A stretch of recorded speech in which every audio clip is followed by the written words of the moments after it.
رتب الفوضى التي بداخلك، اكسر روتينك اليومي، أعد النظر في طقوسك، اكتب قائمة من المهام اليومية والتزم بها، تخلص من مهدرات الوقت وعلى رأسها الهاتف، حدد لك يوميا هدفا في القرآن، وآخر في القيام، وآخر في القراءة، وآخر في الاستماع، وآخر في الرياضة، وآخر للأسرة، وآخر في العمل، وآخر للعلاقات والوصل.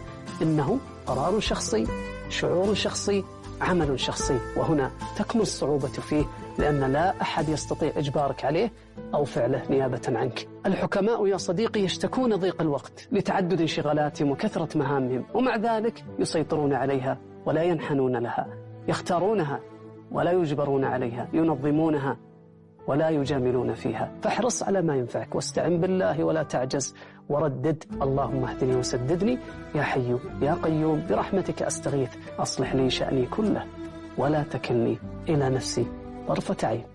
سلام.